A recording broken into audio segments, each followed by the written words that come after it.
Hey, tip top of the afternoon. This is Jeff for Thursday, March the 11th. Wanted to go over gold futures here, GC1, and look at this was a live snip that I took a little earlier. But gold has had a shoot up out of this trough that we've gone down on what I believe to be a wave C. So we've got a little making people happy here a little bit. Wanted to go over it and wanted to go also over some options we have for this run up here and some tactical ideas we can pull out of things. So back again to gold. Enlarge this chart here. Let's go look at the monthly. You can see we had a giant wave 3 here, came down wave 4, and now we're making a what we believe to be a 1, 2. This whole thing, wave 3, made up, well, more so of a 1, 2, and this is a wave 3. Okay. A lot of ways to measure this different ways. So I'm going to go with what I've got here. But what do we say a wave 3 typically retraces? I'm going to go ahead and erase this so you understand. Wave 3, typically you'll see a wave 1 retrace 50 to 61.8. And in this case, we went here to here. And I need to erase that. We want to set our dynamic retracements up. Let's go ahead and do that first. And so what do we see happen here for wave 1? Well, we got the 78.6. So how's that work? We erase. Well, you can see it bobbled at the 23.6. Okay, erase. You can see it pinned to 38.2, went back up. 38.2, cleared through a 50. And then a 61.8, you can't see it because of this other one, but 61.8 stopped right there, went back up. And finally retraced at a 78.6. Well, I can tell you the same thing happened with this wave over here in that it went to a 78.6. So let's go ahead and load this wave 3, which we believe to be a giant wave 3, and see where we're at so far, because this is what we're working on. We're believing this is a 1, 2, 3. We're making an ABC wave 4. This ABC is comprised of an A, B, C, A, B, and a wave C. Okay, making our wave 4. Okay, let's go ahead and erase this one. So what did it do? It came down, it hit our 23.6, went back up and formed a wave B of wave A. See a little spinning top here, kind of a thing, candlestick. So we hit our wave A, hit it exactly at a 23.6. Let's go ahead and erase that. And now we're stuck down here left with basically our 38.2 and our 50. Well, let's look at wave 3. What does wave 3 typically retrace?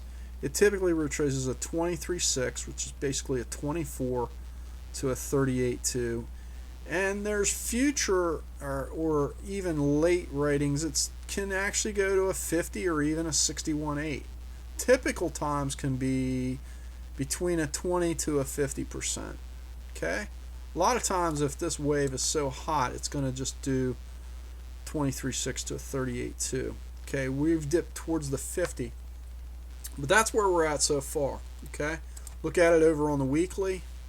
I have the same retracement set up here. We've drawn this retracement up, and you can see here we're at this 38.2, brings it into focus, and so we start to pick our wave C apart.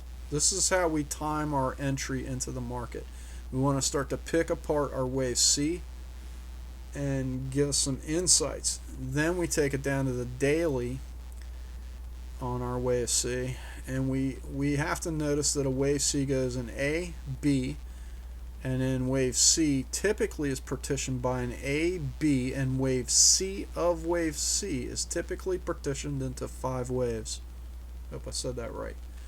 So we have of wave C, we have an A, B, and then we have a 1, 2, giant wave 3, potentially making a wave 4 and a wave 5. I know nobody wants to hear that. That's how I see it.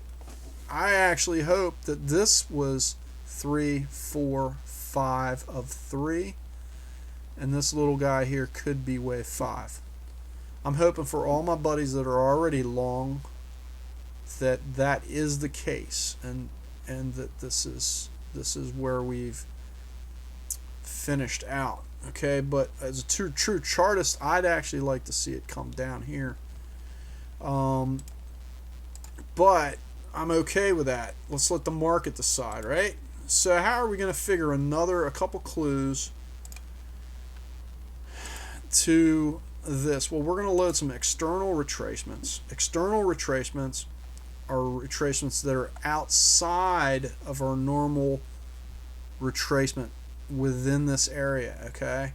Or within a giant retracement. They're external to this area.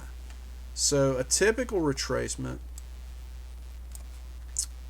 of a wave C is usually either a 1272 or a 1618, okay, from the relationship from wave A, or down here, to wave B. I'm going to go ahead and put that in there, okay?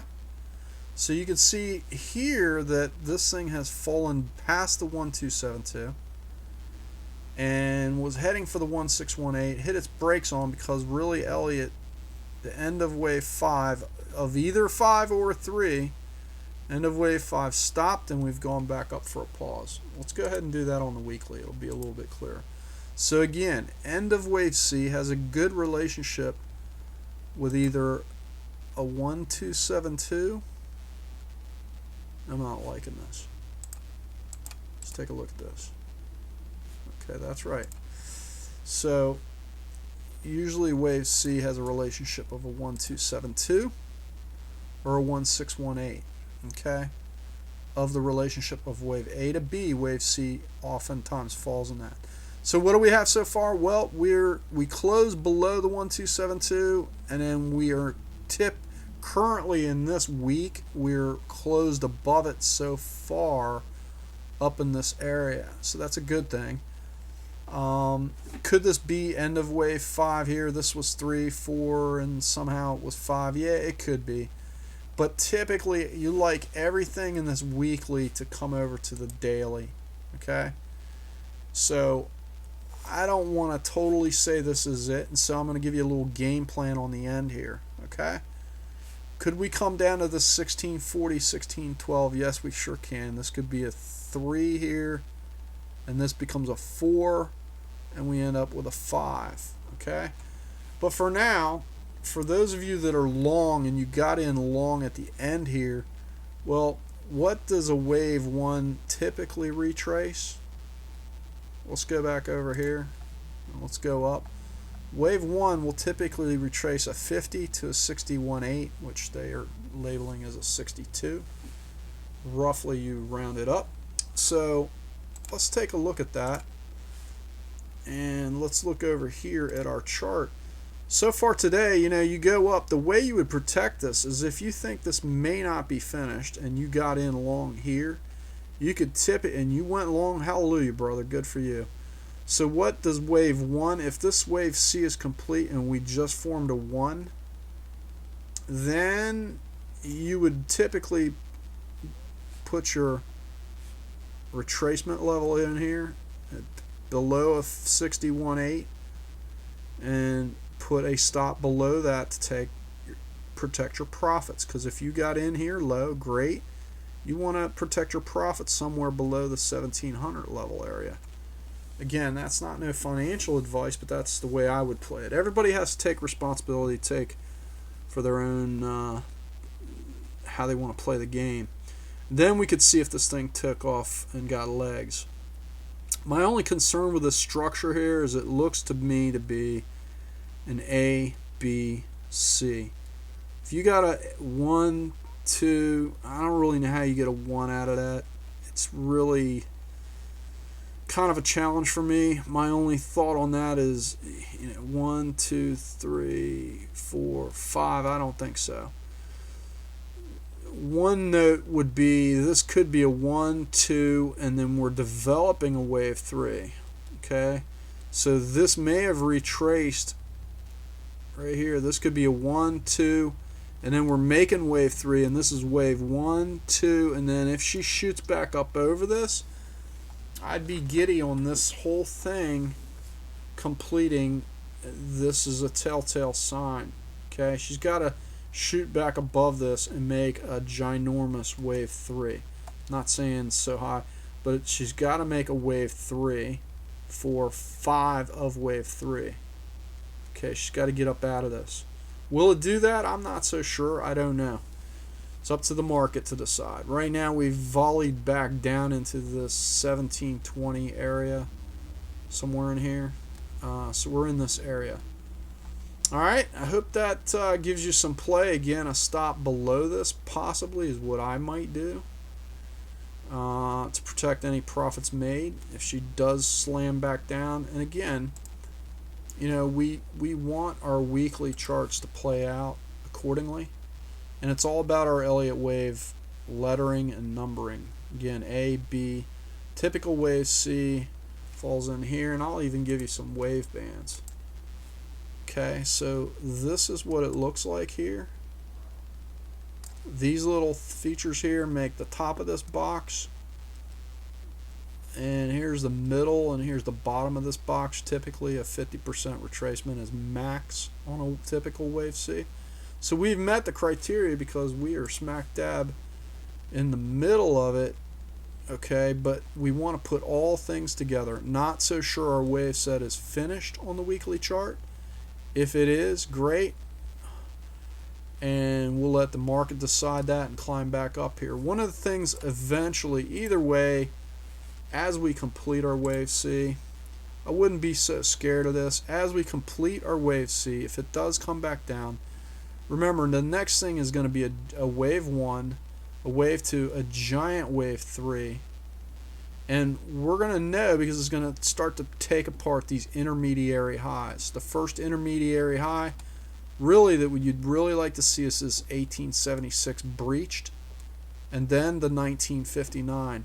Once wave B has been cleared, we can say that wave C right here is in the books. And once wave B has been cleared, this 2063 high will get attacked by gold. Okay? Whether it breaches or goes far further up, I'm not so sure, but we will then be making our wave 5 of wave 3. Okay?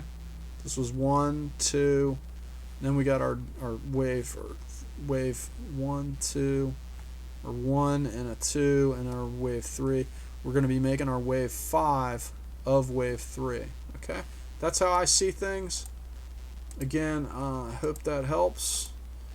And again, we are in that area for typical end of wave C. But again, just beware, put stops in, protect what's down here, and we may hit this area or we may not. Prayerfully that's it, and we go further up. Okay, that's it. Jeff over and out. Thanks for watching, and again, go by your guidelines of Elliott and put them all together, and they work quite nice. All right, thanks guys, have a great one.